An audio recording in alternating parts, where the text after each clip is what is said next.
And we are allowing people in, you guys, just so you know. Okay. We've got 42 people, 47, 50. Got a bunch of people joining in. Look at that. Hello, everyone. Sorry, we're just getting a little late start here, but we're almost up and running. In the meantime, why don't you tell us where you're from over in the chat?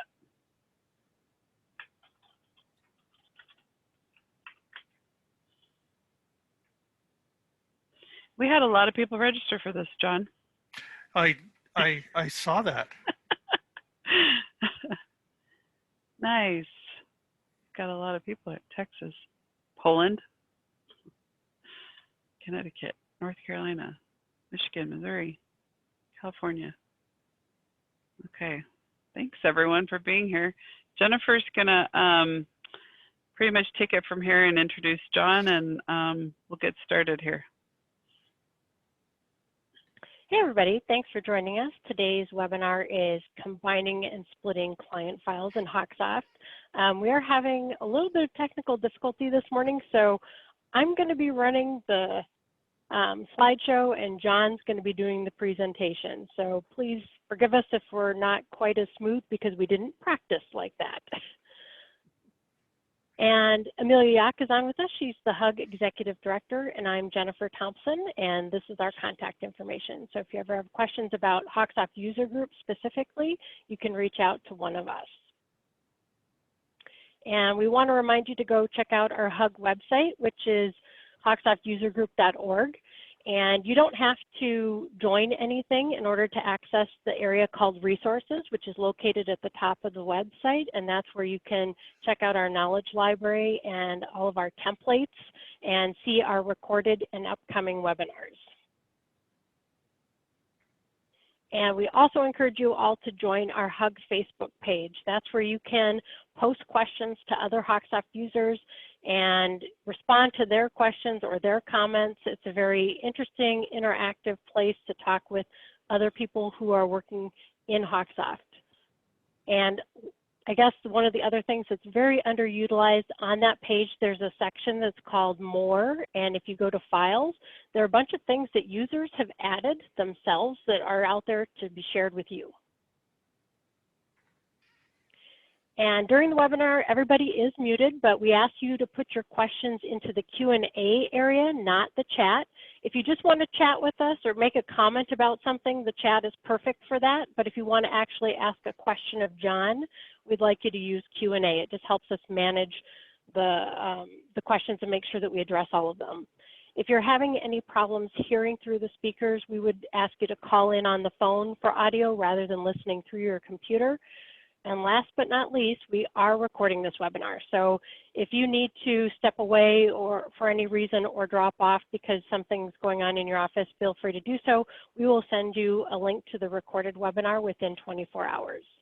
And it'll be later posted on our website, usually within 48 hours. So you'd always be able to go back to our website and look under our recorded webinar archive to view that video.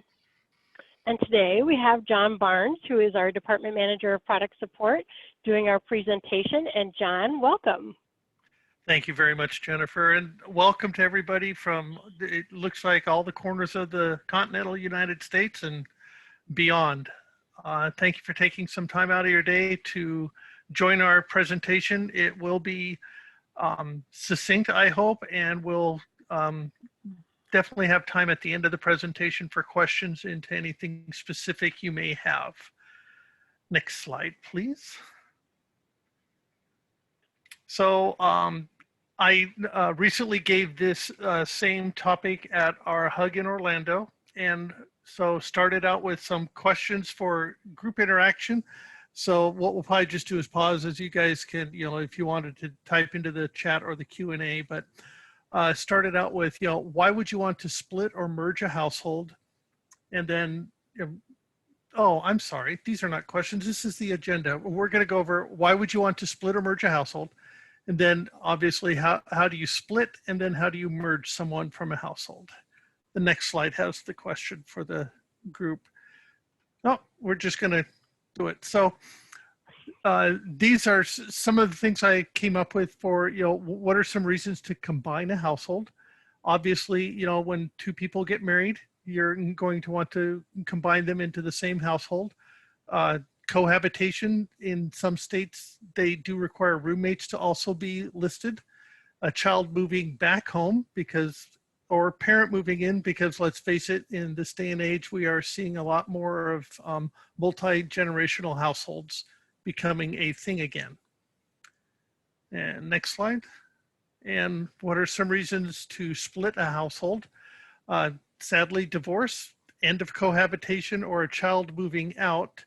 Generally not to college, as in a lot of states, when the child is away at college, they do have rating categories for that. And so the child is still considered living at home. They just rate them based off of where they are living or attending college. Next slide. So, and then why does all of this matter?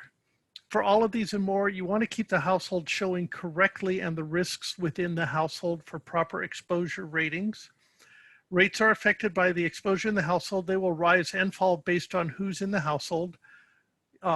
Especially when if a child moves out, you will lose that under 25 driver in the household, and you will see a great relief in your auto rates. The annual reviews of the household will help keep this information current, and it will also help you understand if there are any exclusions that need to be updated. And I encourage you all to reach out to your underwriters for limitations on those exclusions or what may have been changed for your area. Next slide.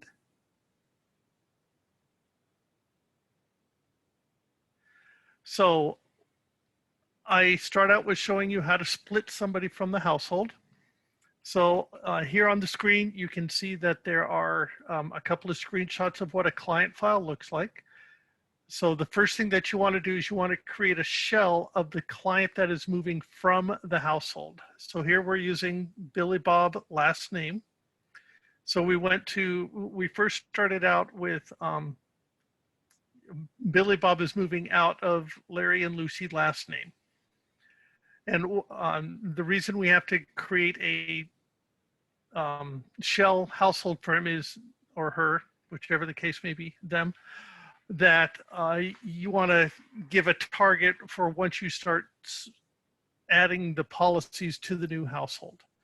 And so you'll want to make sure that when you create the shell, they're circled in on the right-hand screenshot, that you make note of the customer ID. Right, perfect, thank you.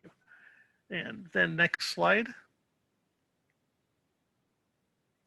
And then you want to go to the source household, which is Larry and Lucy, and select the policies one at a time that you want to move. And so here for ease of explanation, we're just moving Billy Bob and his truck.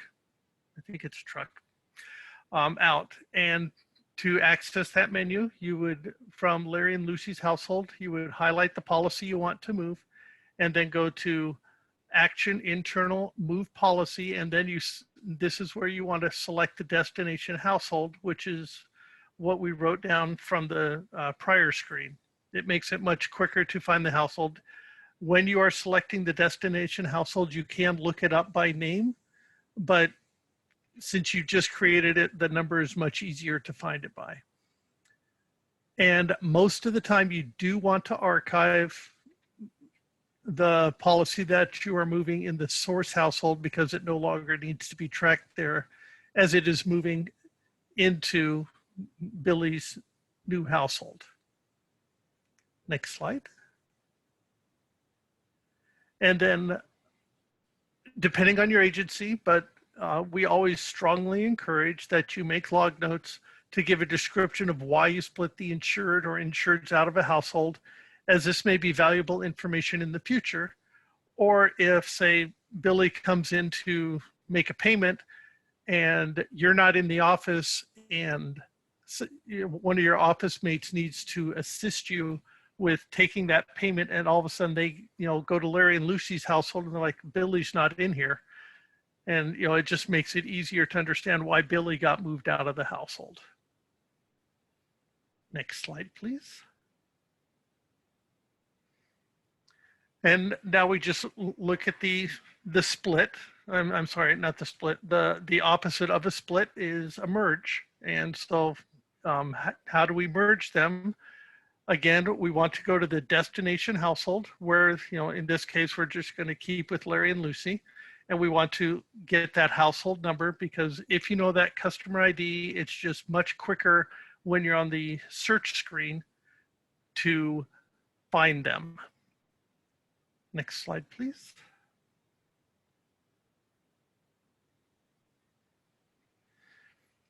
And so like we said here, we want to go to the source household, open up the action menu, and go to action, internal, and then merge client. And then this is where we would put in that source, the destination household, which in this case is Larry and Lucy. And we're doing this from Billy Bob's household, because we want Billy Bob back in with Larry and Lucy. And again, you'll have the option to merge the client, archive the client file and the policy file. 98% of the time you do want to archive it, because you don't want to have two separate households come up when you're looking for Billy anymore. And next slide, please. Oh, and this is very good to know and remember. If the person is being moved is already in a multi-person household, you'll want to split them first to put them into their own household and then follow the merge process. Yes, it does add an extra step, but it makes it for a much cleaner transaction with fewer things to potentially go sideways.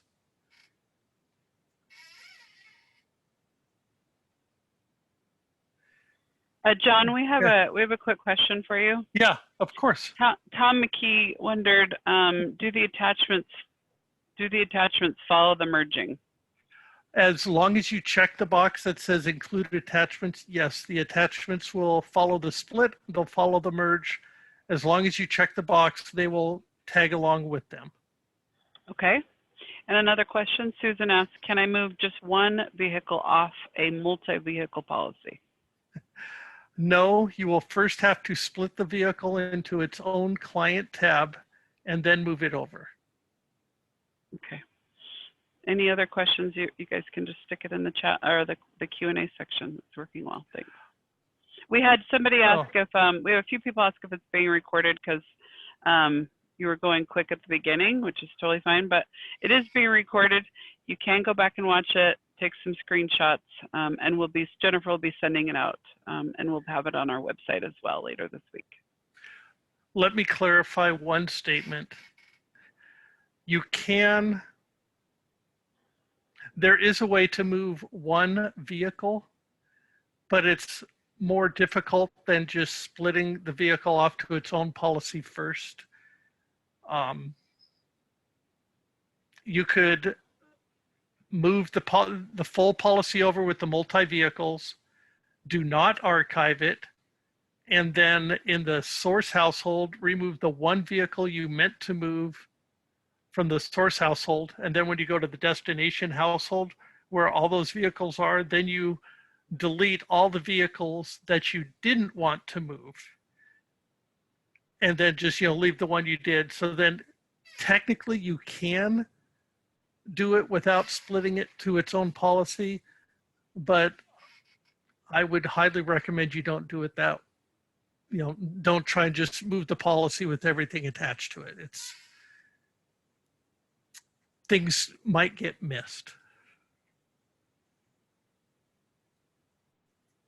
Any other questions before we go to the next slide? Yeah, we have a few more that have come in. Laura said, if you have a duplicate client, do we follow the merge process or is there a different process? So duplicate clients are slightly different. What you want to do is, because if you merge a duplicate client into its duplicate, then you're going to get doubles of everything. So what we advise people to do is pull them up on two screens side by side, look at the one you want to keep, and then look at the one that is the duplicate to see if there's any data in there that isn't in the one you want to keep, and then just manually add it in. Unfortunately, at this time, we don't have that Windows feature, like you could copy and paste, and then it would say, do you want to overwrite, for any data that it already recognizes. HawkSoft does not have that feature at this time. Okay.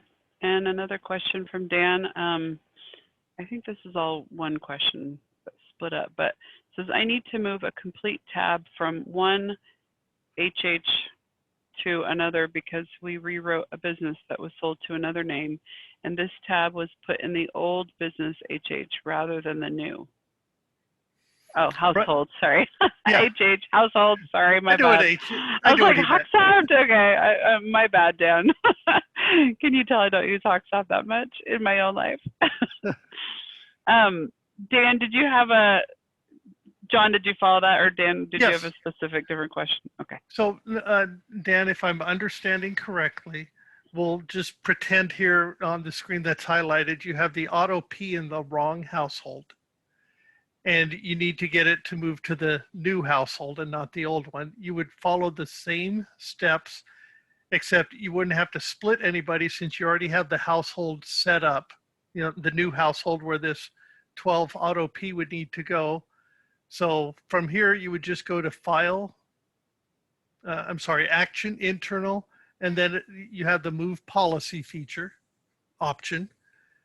And then you would just, select this one, and you could check the box for Move Attachments, and then put in that destination household where it needs to go, and it will move that all over for you. If you're nervous about doing this the first time, this is also mentioned at the end, but please do not hesitate to give us a call. 866-884-4680, and it's option 3 to get into product support. We'd be more than happy to walk you through this. Okay, and we have a couple more questions. Can you duplicate client file only to create a commercial client file to from a personal or vice versa? Not at this time. Okay. That is something that we are working on with development, but admittedly, we'll say 90% of our development thrust is at getting HawkSoft 6 and 7 ready to go. Okay. And just to back up on Dan's, he said he'll give it a go, and thank you, John. And then Amanda asked, is this option just for auto, or can we merge other tabs too, like home? Yeah, home, commercial. I just used auto because that was the first thing that came up. You can do this for any of the policy tabs. Okay, and then there was a comment just in the chat from Lissa. I thought this was to split merge policies. This was a few minutes ago she wrote this. I would think if you wanted to split a driver and auto, you would have to handle as a rewrite and then do a deletion.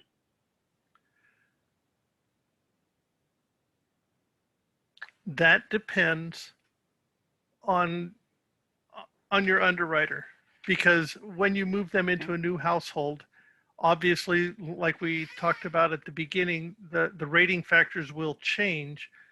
And so you would be notifying, Safeco, for example, whoever the carrier is, that, Billy has moved and, will most likely fall into a new rating category. Okay, we got through all the questions so far. And that was all the questions. I mean, that's all the slides we have. Okay. Jennifer, you asked me if I changed anything on the article. I mean, on the presentation, there is one. The next to last slide needs to be updated. We do now have a help article for splitting client files. It's called Splitting Client Files. We already have one for merging. And so I will get... You can put it, John, you can put it in the chat if you have it handy. And then Jennifer can add it to the email as well if we don't get it on this call in the chat. But does anybody on the call have any more questions for John? If so, you can put those in the Q&A function and we'll address those before we say farewell.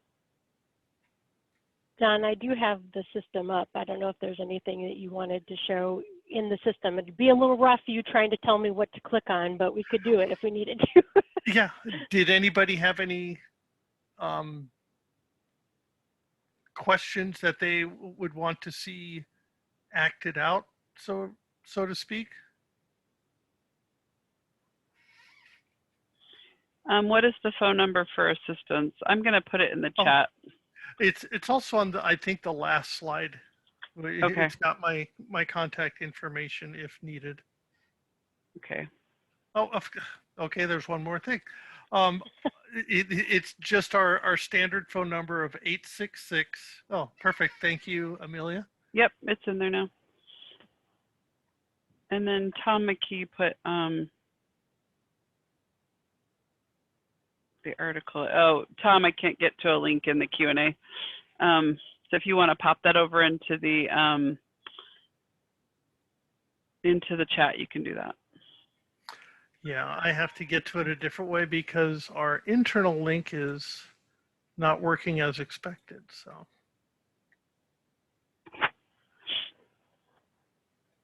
Any other questions? Okay, great. Oh, Amanda asked, merging and linking are different, correct? Correct. Linking is just accessed at the top of the client file where it basically tells you, hey, I'm also contained over here in this other client file. Commonly used for when you split your personal profiles with your commercial clients. So Larry and Lucy last name, their auto and home would be in one household, and then you would link it to Larry and Lucy's tow truck business. I'm totally making that up. I don't know what they do for a living. Interestingly enough, next month, our webinar is going to be about linking clients. Oh. So we can cover it then. Okay, Jennifer, I'll let you wrap. Oh, Steve. Steve Hooper's on the call, and he's actually teaching that session, and now he says, you're stealing his thunder, John. Oh. Well, Steve, you know me. I'm going to do that to you. That's awesome. But linking client files is a great step also. And I'm still trying to find the proper link to the... I think Tom put it in the chat. Oh, good. And John, do you want to just email me your updated PowerPoint with the few changes that you made? And then what Yes. I'll also do is I will put it in the email that goes out to everybody with the recorded webinar. I'll include a link to the PowerPoint. Yeah.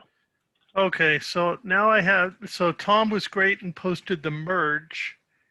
And I finally got Oh, the you found the other one, okay. Yeah, there's the splitting one. I will get that updated in the PowerPoint. Okay, cool.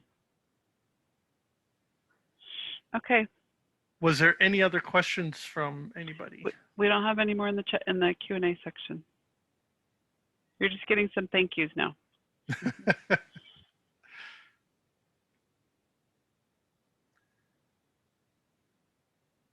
And I know Amelia will appreciate this, but don't hesitate to send in any suggestions you would like to see for Hug 2023 in Texas. Oh, yes. And did we talk at Jennifer at the beginning about the regionals? I think we didn't. I failed to. But for the 111 people that are still on the call, we have 6 regional meetings in 6 cities across the country this fall. And so if you're in one of these areas, you can join us. I'll just read you the list real quick. I'll just put it in the chat as well. We'll be in Orange County in September, Columbus, Linwood, Washington, Boise, and then in October in Syracuse and Charlotte. And so we'd love to see you at one of those cities. Great question. Cheryl asked, when will registration be open? I'm hoping a week from today is kind of our goal.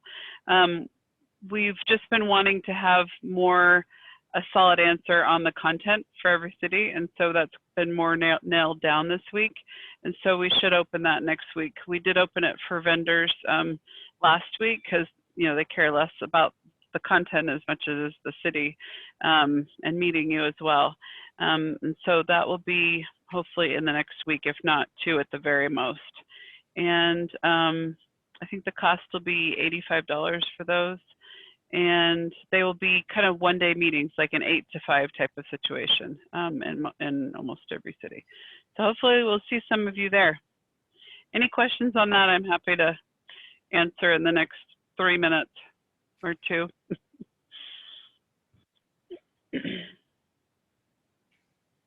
Okay. Okay, if we have no other questions, thank you everyone for being here. We appreciate your time. Jennifer, do you have anything else? No, I think we'll just be getting out the recorded webinar to them within 24 hours. Perfect. Thank you for joining us, everybody. Thank you. Bye. Have a great day, everyone.